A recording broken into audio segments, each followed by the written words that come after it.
üçün bizə verilən fəaliyyət mərkəzlərimiz olan güşələrin izahına baxacağıq. Biz bilirik ki, inkişaf etdirici mühit özü fiziki mühit, sosial və zaman mühiti olmaqla komponentləri özündə birləşdirir və biz dəstəkləyici mühit baxımından, yəni dəstəkləyici mühit nədir? İnfrastruktur baxımından müəssisə binasının sağlam olması, düzgün təhlükəsiz mühitin qurulması və təbii ki, özündə daxili inkişaf etdirici mühitə daxildir və daxili inkişaf etdirici mühit də özündə maddi-texniki baza baxımından fəaliyyət mərkəzləri olan, yəni güşələr dediyimiz fəaliyyət mərkəzlərini özündə birləşdirir. Fəaliyyət mərkəzləri nədir? Yəni resurslar və güşələr daxili resurslar. Ümumiyyətlə, güşə layihələrinin hazırlanması deyərkən inkişaf etdirici və dəstəkləyici mühitini özündə yaradan fəaliyyət mərkəzləri olan güşələr təşkil olunur ki, bu güşələr necə yaradılmalıdır? Güşələr ilkin olaraq uşaq yönümlü didaktik prinsipini özündə ehtiva etməlidir.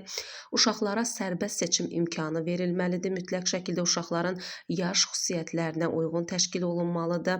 Yəni, hər bir, belə deyək də, hər birində mütləq şəkildə uşaqların öyrənməsi üçün, özünü inkişaf etdirilməsi üçün vacibi, lazımi materiallarla, resurslarla dolu zəngin olmalıdır və belə deyək, uşaqların güşələri müxtəlif cür. Bilirsiniz ki, riyaziyyat güşəsi və deməli, kitab güşəsi, stol üstü oyunlar güşəsi, yəni fərqlidir güşələrimiz.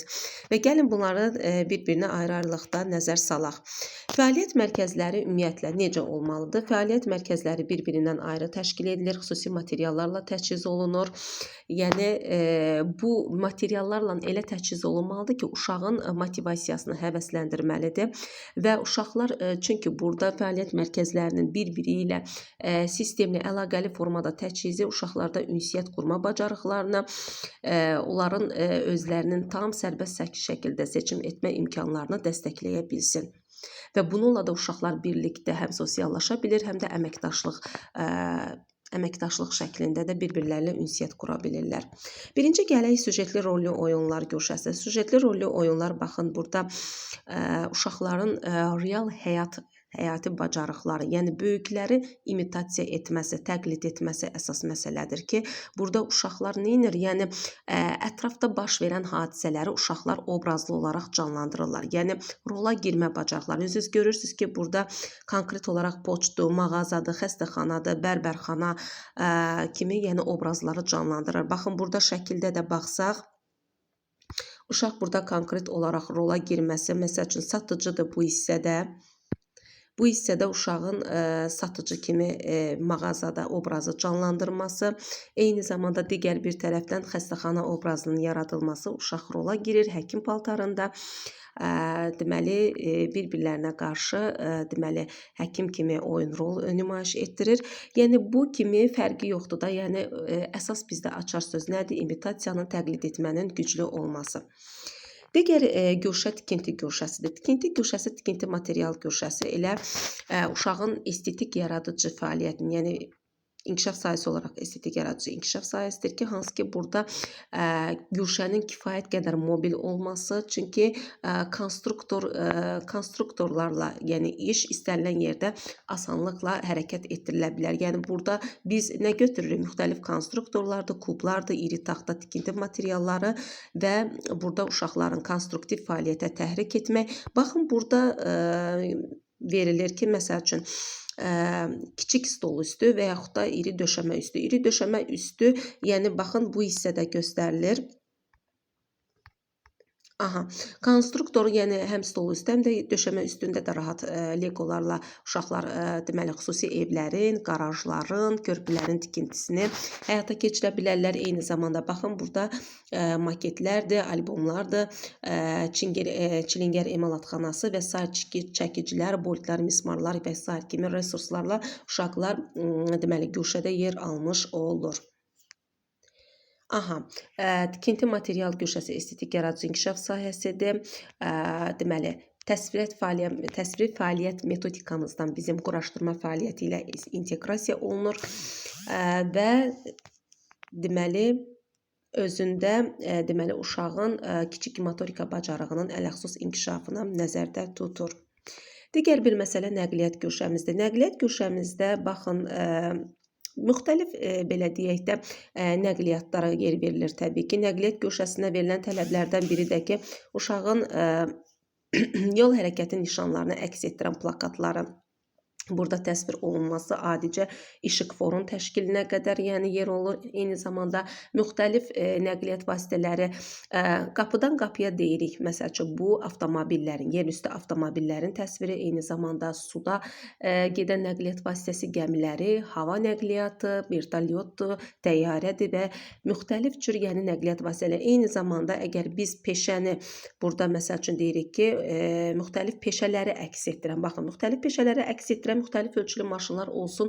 Məsəl üçün fövqəladə halın avtomobil belə deyək də maşınları, avadanlığı, eyni zamanda təcili yardım işçisi maşınları və sair kimi yəni nəqliyyatlar göstərilə bilər. Ən əsası da uşaqların yol hərəkəti qaydalarının mənimsəməsi. Deməli, digər bir güşəmiz isə kitab güşəsidir ki, kitab güşəsi yəni daha çox geniş yer verilir. Nəyə görə desək, çünki kitab güşəsi daha çox uşağın idraki inkişafının, təfəkkürünün deməli inkişafına təkan verir. Eyni zamanda uşaqlarda bədii ədəbiyyata maraq, bədii təfəkkür məşğələmizdən birbaşa olaraq inteqrasiya olunur ki, və yaxşı bu güşə necə tərtib olunmalıdır? Bu güşəyə verilən tələblər nədir? Yəni baxın, bax burada tələblər verilib ki, rahat yer seçilməlidir. İşıqlandırma dizayn qorunmalıdır. Çünki uşaqların görmə qabiliyyətinin yaxşı inkişaf etməsi üçün mütləq şəkildə uşaqların gündüz və axşam saatlarında deməli işıqlandırma, otağın işıqlandırma məkanına, yəni mütləq şəkildə fikir verilməlidir ki, pəncərənin yaxınlarında, yəni daha çox uşaqdan işığın, yəni otağın işıqlandırılması formasında, məsələn, tərtibatın estetikliyi, yəni burada mütləq şəkildə estetikaya, tərtibata fikir verilməlidir. Uşaqlar üçün cəlbedici formada verilməlidir. Eyni zamanda yaşa uyğunluq prinsipi nəzərə alınmalıdır. Kiçik qruplarda kitab güşəsinə isə indi gələcəm və burada ümumiyyətlə kitab güşəsinə verilən tələblər içərisində və bir şey də qeyd etmək lazımdır ki, kitab güşəsinin ümumiyyətlə məzmununda yəni nəyə fikir verilməlidir? Bir çox belə deyək, rəflərdə kitablar çox uzun müddət saxlanılmamalıdır. Maksimum 2 həftə, 2 həftə yarım olmalıdır. Əgər istifadə olunmursa, yəni artıq vaxtı keçirsə dəyişilməlidir mütləq kitablar. Əgər kiçik qrupdan başlanırsa, burada kiçik qruplarda bilirsiniz ki, uşaqlarda 1-3 yaş dönəmində uşaqları hələ ki kitabı tam anlamadığına görə, onlarda idrak, təfəkkür formalaşmadığına görə uşaqların kitabdan istifadə etmək bacarığı da yoxdur. Yəni bu uşaqlar kitaba necə baxırlar? Oyuncaq kimi baxırlar, oyuncaq kimi istifadə edirlər. Sadəcə şəkillərinin belə deyək də illüstrativ təsvir olunmuş şəkillərinə baxa bilər. Məsəl üçün pişikdir, dovşandır, heyvan şəklində, hansısa bir meyvə şəklində və yaxud da mənzərədir. Sadəcə pişik kimi biləcək, mənzərə kimi başa düşəcək. Yəni aydındırmı?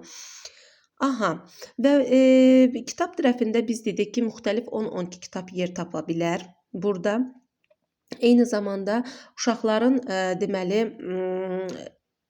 təbiət həyatı ilə bağlı, canlı və cansız təbiətlə bağlı, ümumiyyətlə heyvanat aləmi, bitkilər haqqında uşaqlarda 2-3 kitab yer almalıdır. Eyni zamanda uşağın öz təsəvvürlərini dərinləşdirməyə imkan verməlidir. Çünki uşaq oxuduqlarını yenidən yaşamaq istəyir və daha da təsəvvürünü genişləndirir. Güşədə bəzən uşaqların evdən gətirdiyi maraqlı və yaxşı təsvir edilmiş kitablar, həmçinin qalın kitablar da yerləşdirmək olar. Dediyim kimi müddət 2,5 həftə, 2 həftə yarım götürülür. Və güşənin məzmununa baxınca isə baxın, burada albomlardır, bədii ədəbiyyatdır, deməli resurslar, deməli qeyd olunur ki, hansı ki uşaqlar müxtəlif yazıçıların povestləridir, belə deyək, belə deyim də, yəni kitabları, yazıçıların portretləri, şairlərin və uşaq kitablarını tərtib edən rəssamlar da hansı ki albomlarda qeyd olunur. Eyni zamanda müxtəlif yazıçıların nağılları, hekayə və povest şeirləri, hətta tapmacalara qədər qeyd olunur. Və belə, digər bir məsələ isə,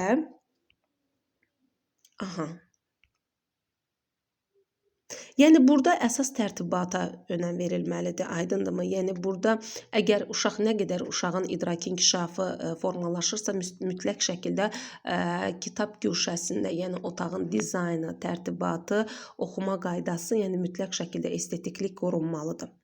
Digər bir güşəmiz təsviri fəaliyyət güşəsidir ki, təsviri fəaliyyət elə özü deməli estetik yaradıcı inkişaf sahəmizdə təsviri fəaliyyət metodikamızdan birbaşa şərtlənir. Təsviri fəaliyyət güşəsi bildiyimiz kimi uşaqların rənglərlə təması baxın özündə deməli rəsmi aplikasiyanı quraşdırma və yapmanı əks etdirən bir güşəmizdir ki, hansı ki burada uşaqların deməli yaradıcı bacarıqları, uşaqların estetik ətraf aləmin estetik canlandırılması, estetik gerçəkliyin dərk olunması, eyni zamanda uşaqlarda baxın kiçik motorika bacarığının inkişafına, məsəl üçün təsvir fəaliyyət prosesində biz deyirik ki, uşaqların arzusu nədir? Mükəmməl bir obraz yaratmaq. Burada həmçinin emosional münasibətə əsaslanan yaradıcı bacarıqları ön plana verən bir obraz yaratmaqdır. Uşaqların rənglərlə təmasıdır, müstəqil olaraq materialın rəngini seçməkdir.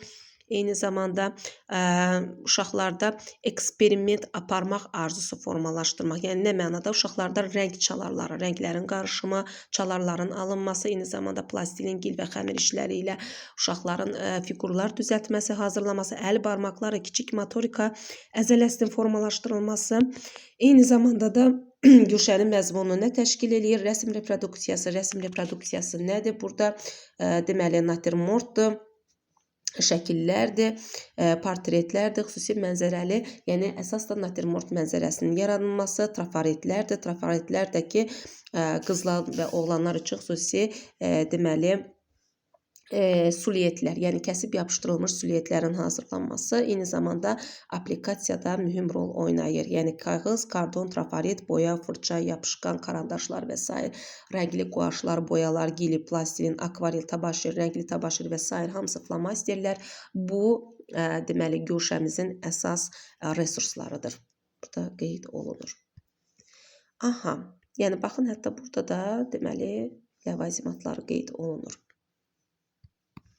Digər güşəmiz təbiət güşəsidir müəllimlər. Təbiət güşəsi çox belə, yəni maraqlı, hətta deyərdim ki, bütün güşələrlə inteqrasiya olunacaq bir güşədir ki, hansı ki, burada əsas bizim açar sözümüz müşahidə və eksperimental fəaliyyət aparmaqdır ki, uşağın ən əsası müşahidəçilik, müşahidə aparmaq qabiliyyətidir, uşağın tədqiqatçılıq qabiliyyətidir. Tədqiqatçılıq deyərkən, eksperiment deyərkən bir növ elm güşəsinin açar sözlərindən inteqrasiya olunur və bir yerə qeyd edin ki, təbiət güşəsi ən əsası elm güşəsi ilə sıx olaraq əlaqədardır və bağlıdır.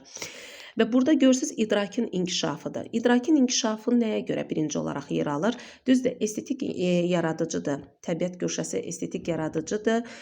Çünki idraki inkişaf uşaq birinci olaraq biz nəyə görə deyirik? Müşahidə aparır. İdraki inkişafı genişlənir. İdraki biliklər genişlənir. Uşağın dərk etməsinə maraq, öyrənməsinə həvəs yaranır. Eyni zamanda uşağın həm təfəkkürü, həm diqqəti, həm digər psixi proseslər də vəhdətdə inkişaf etmiş olur.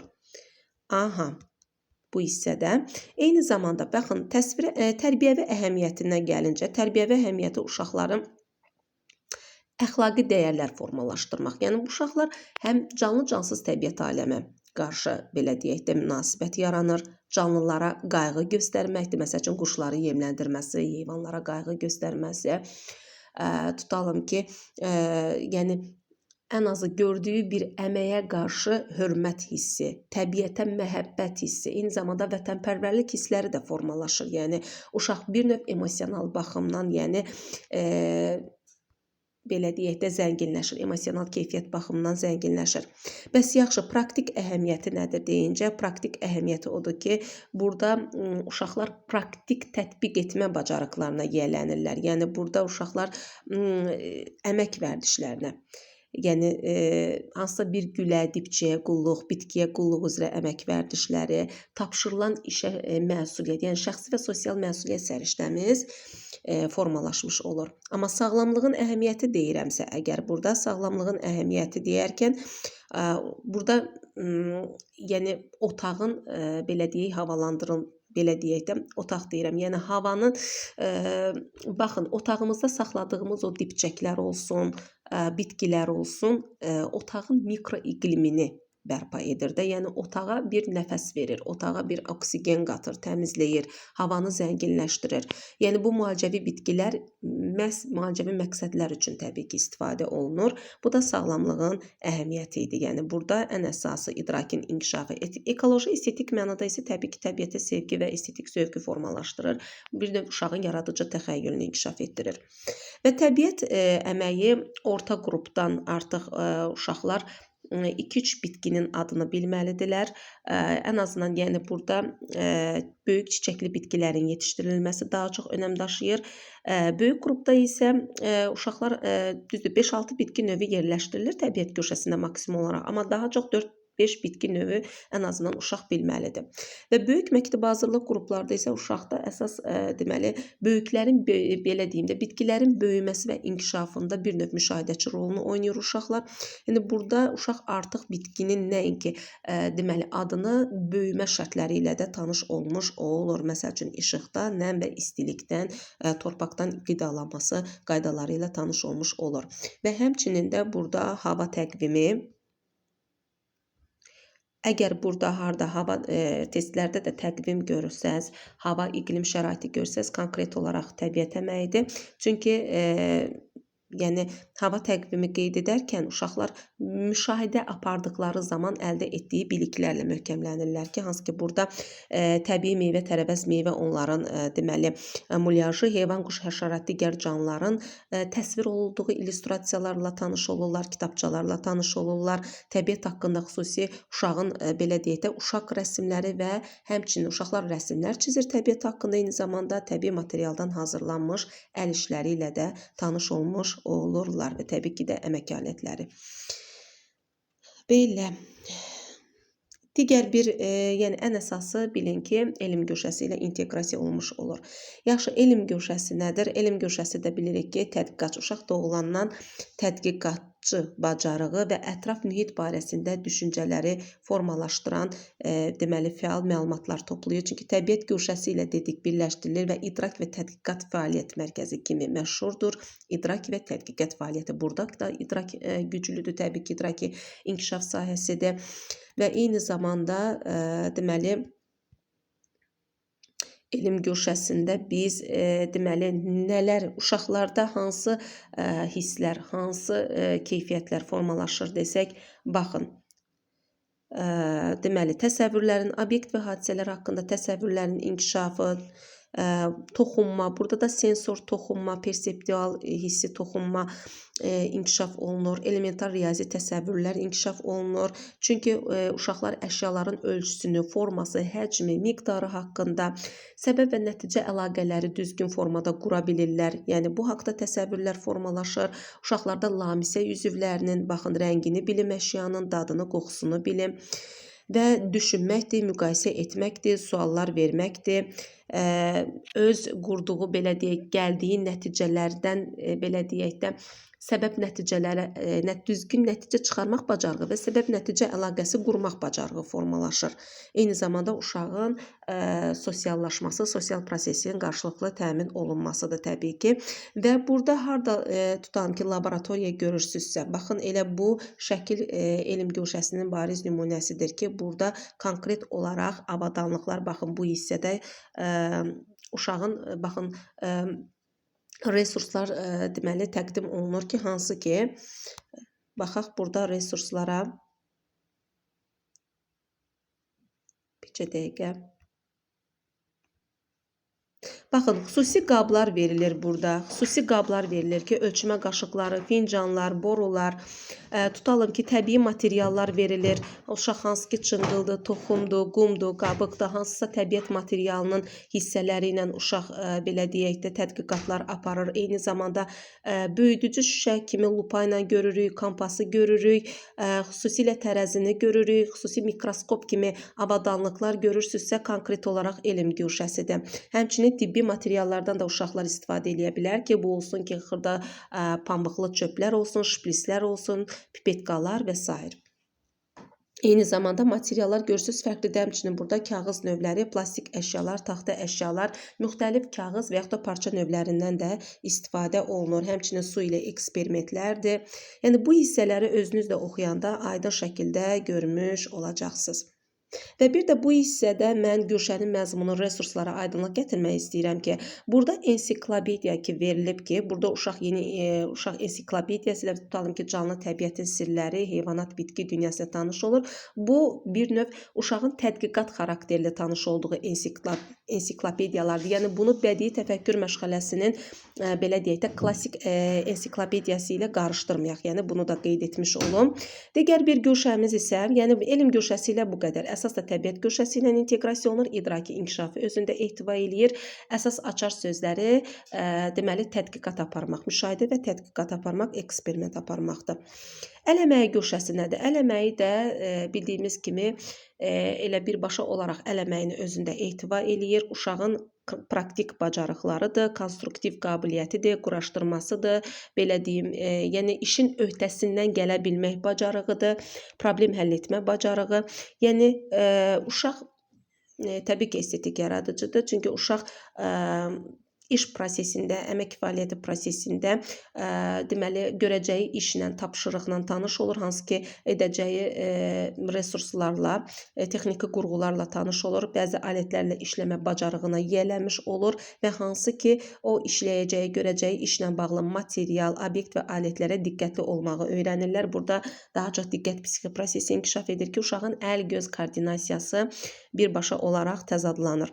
Və burada Gülşənin məzmununa gəlincə isə burada fürniçə verilib ki, fürniçə nədir? Müxtəlif avadanlıqlardır ki, uşaqlar hansı ki saplardır, muncuqlardır, kujrebalardır, lentlərlə yapışdırmalardır. Eyni zamanda albomlarda uşaqların qeyd olunur ki, tutalım hansısa xüsusi qış geyimləridir, bayram geyimləri, ziyafət geyimləri, adi günlərdə geyimlər, eyni zamanda məktəbli forması və təbii ki didaktik oyunlardır ki, didaktik oyunlar da necə təşkil olunur? Məsəl üçün gəlinciyini geyindirim, tutalım gəlinciyi geyindirmək üçün əvvəla bir moda dizayner, ümumiyyətlə moda sözü gördünüzsə, moda dizayneri harda gördünüzsə, açar söz olaraq moda dizayneri harda gördünüzsə bunu əl əməyə götürəcəksiniz. Əgər siz burada konkret olaraq, siz bu hissədə konkret olaraq gəlinciyi geyindirmək görüb gəlinci güşəsi ilə də qarışdırmayın. Çünki resurs olaraq biz dedik axı, yəni burada biz veririk axı müxtəlif avadanlıqlarla, tutalım saplar, muncuq, tikinti işləri falan görürsünüzsə konkret olaraq əl əməyidir. Və didaktik oyunlarla da şərtləndirir. Çünki baxın, əgər deyiriksə ki, deməli moda, yəni deyiriksə uşağın belə deyək də, axı o bir növ uşağın necə deyək, estetik baxımından, estetik yaradıcı fəaliyyəti baxımından biz götürürük biz bunu. Çünki moda uşağın belə deyək də dizayner, gələcəyin bir növ dizaynerinin məlumat vermiş olur. Ona görə də bu özü sırf yaradıcı olduğuna görə əl əməyi güşəsində yer almış olur. Bəs yaxşı, stolüstü oyunlar güşəsi. Stolüstü oyunlar güşəsinin deməli uşaqlarda baxın, yəni daha çox idraki inkişaf prosesini şərtləndirir. Ona görə ki, uşaqlar puzzlelarla, uşaqlar belə deyək də xüsusi fiqurlarla tanış olurlar. Həmin o xüsusi həndəsi fiqurlarla olan hissələri, yəni bir-birlərinə etalon baxımından, rəng, forma, ölçü baxımından quraşdırması, eyni zamanda şəkilli oyunlar verə bilərsiniz, didaktik oyunlar. Çünki bu oyunları biz stolüstü oyunlar güşəsini stolüstü çap oyunlarla əlaqələndiririk və idraki inkişaf sahəmdir təbii ki. Çünki uşaqların daha çox belə deyək, diqqət psixi prosesini də şərtləndirir. Uşaqlar məsəl üçün domino verirsiniz. Dominonu müxtəlif formada verə bilərsiniz. Burada məsəl üçün heyvanat, bitki, nəqliyyat və s. təbiətlə bağlı. Amma əşyalı domino uşaqlar dedik ki, həndəsi formalı. Həndəsi formalar haqqında təsəvvür və bilikləri möhkəmlənir. Çünki uşaqların əşyaları müqayisəsi və ümumiləşdirmələrinə kömək edir ki, bu formaları, fiqurları bir-birləri ilə müqayisə edə bilirlər. Müqayisə nəticəsində də və sonda ümumiləşdirirlər ki, hansı forma hansıdır tutalım. Aydındırmı? Yəni riyazi domino rəqəmli müqayisə aparmaq, ardıcılı və deməli sistemli ardıcıl irəliyə və geriyə hesablamağı öyrətməyi uşaqlarda, saymağı və hesablamanı uşaqlara öyrətməkdə dərk edir. Və burada bir şeyə nəzər yetirmək istəyirəm ki, burada stolüstü çap oyunları ətraf aləm və heyvan və bitki mənşəli canlı və cansız təbiətlə burada uşaqlar deyir tanış olur. Baxın bu hissədə. Ətraf aləm və heyvan, bitki mənşəli, canlı və cansız təbiətlə uşaqlar tanış olur. Stolüstü çap oyunlarında, yəni burada canlandırır. Əgər burada bir şey qeyd edin ki, niyə canlı və cansız təbiət aləmi deyirik? Çünki didaktik oyundur. Yəni burada tək yəni uşaq istənilən halda təbiət elementləri ilə də tanış ola bilər. Uşaqlar təbiət elementləri deyək, təbii ki, heyvan, bitki, təbiət aləmi hər biri daxildir burada. Canlı, cansız deyirəmsə, əşya və mühit ümumiyyətcə bu götürüləcək stolüstü oyunlar güşəsi. Yox, canlı deyirəmsə, canlı ətraf aləm deyirəmsə, bu konkret olaraq təbiət güşəsidir. Və burada baxın, mən qeyd etdiyim kimi kiçik motorika, yəni əl-göz koordinasiyası dediyimiz əl əməyi güşəsində kimi burada da uşaqların daha çox intellektual, idraki, kognitiv, didaktik qabiliyyətləri qeyd olunur. Həmçinin kiçik motorika və koordinasiya da inkişaf edir. Növbəti güşəmiz riyaziyyat güşəsidir ki, riyaziyyat güşəsidəki bilirik ki, daha çox uşağın sensomotor zonalar əsasında uşaqların rəng anlayışı, uşaqlarda rəng, forma, ölçü, deməli zaman və məkan anlayışları formalaşır ki, hansı ki uşaqların burada deməli iri motorikanın da inkişafı və məkana öyrəşmə, məkana orientasiyasına kömək edir ki, hansı ki uşaqlar kəmiyyət anlayışına tanış olurlar, qrupda əşyaları bir-birlərinə müqayisə etməyi, çoxluqlar anlayışı formalaşır ki, hansı ki baxın burada deməli güşə deməli çox rahat şəkildə təşkil olunub, bütün avadanlıqlarla verilib, hansı ki qeyd olunsa ki, riyaziyyat güşəsi təbii ki 4 yaşdan etibarən təşkil olunur. Çünki nəyə görə? 4 və ya yuxarı yaş olan qruplar üzrə. Çünki onlarda uşaqların artıq təfəkkürün bünövrəsi qoyulandan sonra daha çox formalaşmalıdır ki, uşaqlar konkret olaraq məkan və zaman anlayışlarını da belə deyək, bələdləşə bilsinlər, anlaya bilsinlər, təsəvvür formalaşsın. Və riyaziyyat güşəsinə olan tələblər nələrdir desək, tələblər budur ki, uşaqlar deməli avadanlıq uşaqların rahat istifadə edə bilməsi üçün nəzərdə tutulmalıdır. Baxın, avadanlıq əlçatan uşaqların boy səviyyəsinə uyğun formada yerləşdirilməlidir. Uşaqlar eyni zamanda yaş psixofizioloji xüsusiyyətlərin təbii ki, bütün güşələrdə olduğu kimi uşaqların belə deyək də uyğun, yaş xüsusiyyətlərinə uyğun riyazi təsəvvür bacarığına, necə ki biz deyirik ki, orta qrupda 3 dairəsindədir, böyük qrupda 5 və məktəb hazırlıqda 10 dairəsində.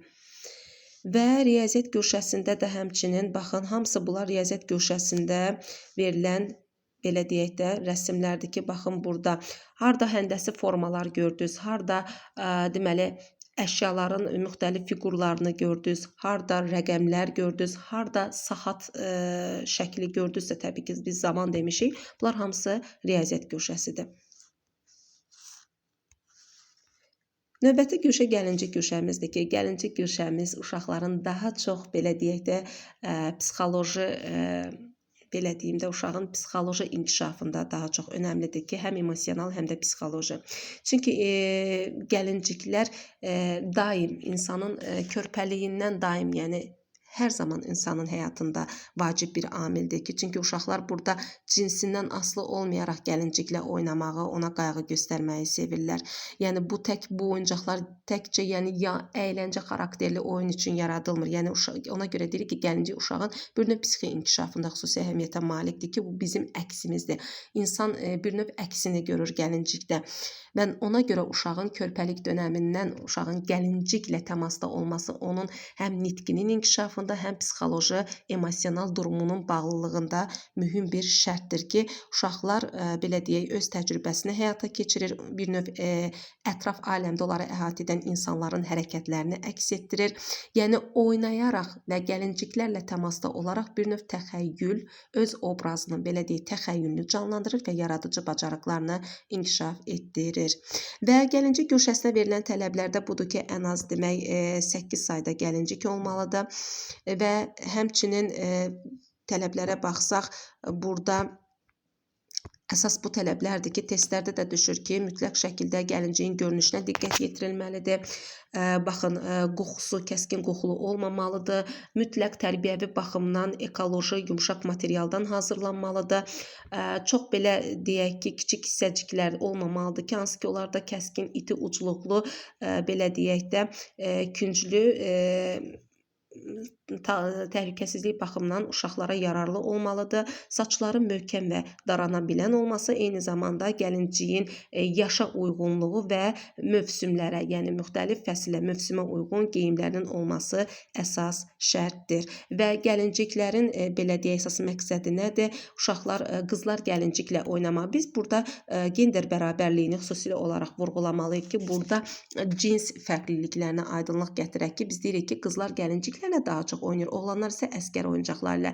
Məsəl üçün, biz əgər oğlanlar bərabər mühit formalaşdırırıqsa, əgər oğlan uşaqları gəlinciklə oynamaq istəmirsə, biz onları yönləndirə bilərik ki, gəlin uşaqlar gəlinciklər üçün, oğlanlar deyirəm təbii ki, gəlinciklər üçün tutalım ki, hansısa bir ev tikək.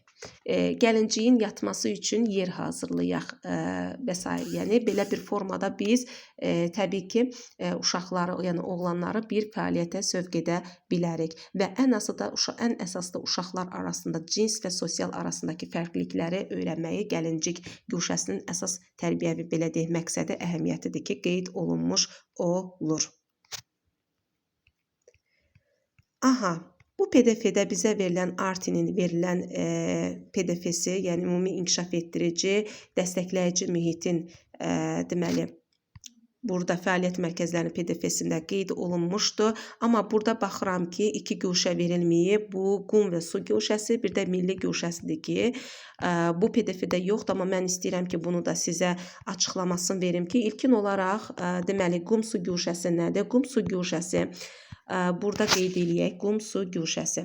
Demək, qum su güşəsi, güşə olaraq, deməli, uşaqların bir növ psixoloji olaraq sakitləşməsində də istifadə olunur ki, hansı ki, bu bir növ gəlincik güşəsinə də oxşarlığını təşkil eləyir ki, nəyə görə deyirəm psixoloji olaraq sakitləşməsi? Uşaq çünki sensor təcrübə əldə edir. Uşaq burada sensor təcrübə ona görə vacibdir ki, lamisə üzvləri, yəni lamisə duyğuları formalaşır burada. Deməli, inteqrasiya versək, sensomotor oyunlarından inteqrasiya veririk və uşaq burada nəyi öyrənir, nəyə yiyələnir? Qumla təmasda olaraq uşaq sensor təcribəyə yiyələnmiş olur. Eyni zamanda uşaq qumu, belə deyək, hissi perseptual olaraq dərk edərək, hiss edərək qumdan müxtəlif, belə deyək də, palçıqlar, yəni palçıqdan müxtəlif fiqurlar düzəldərək uşaqların bir növ onların estetik duyumunu formalaşdırır. Bəli, qum su güşəsi də estetik yaradıcı inkişaf sahəsidir. Yəni, burada da uşaqların bir növ estetik yaradıcı təfəkkürü formalaşmış olur və uşaqların təbii ki, boyuna uyğun olmalıdır. Çünki avadanlıq elə formada nəzərdə tutulmalıdır ki, uşaqların bir növ boyla əl təmasına uyğun yerləşdirilmiş olsun və iqlim əlverişli olarsa biz qum su güşəsini təbii ki, xarici inkişaf etdirici mühitə də daşıya bilərik, yəni çöldə də təşkil edə bilərik ki, çünki daşına bilən bir güşədir qum su güşəmiz. Yəni, bu qədər əsas sensor təcrübəni biz burada vurğulamış oluruq. Və digər bir məsələ isə bizim milli güşəmizdir ki, hansı ki, milli güşə, qeyd edim burada, milli güşə. Milli güşə deyərkən,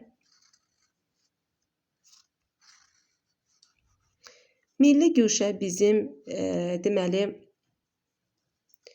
adından da görüldüyü kimi qaydalı oyunlarımızı xatırladır. Qaydalı, mütəhərrik oyunlarımızı, hansı ki, bura xalq oyunlarıdır, məişət bayramlarıdır. Ümumiyyətlə, idraki inkişafı özündə əks etdirən bir güşədir, yəni milli güşəmiz. Çünki milli güşə deyəndə özündə milli, xalq yaradıcı folklor nümunələrimizi, burada, deməli, naxışlar da zənginlik, yəni xüsusi belə deyək də yaradıcı bacarıqların formalaşdırılması, hansı ki bizim qədimdən gəlmə bütün folklorumuzu dəstəkləyən zəngin bir güşədir ki, hansı ki milli güşəni biz nə ilə inteqrasiya eləyə bilərik, verə bilərik fəal vətəndaş mövqeyi, səriştələr olaraq milli kimliyin dərki, milli iftixar hissi və ən əsası da vətənpərvərlik, şəxsiyyət yönümlü, milli bəşəri dəyərlərini özündə ehtiva edən milli güşə, yəni özündə bütün belə deyək də rəqslərinə qədər, milli mədəni nümunələrinə qədər özündə, milli mədəniyyət abidələrimizə qədər hətta özündə bütün folklorumuzu canlandıran bir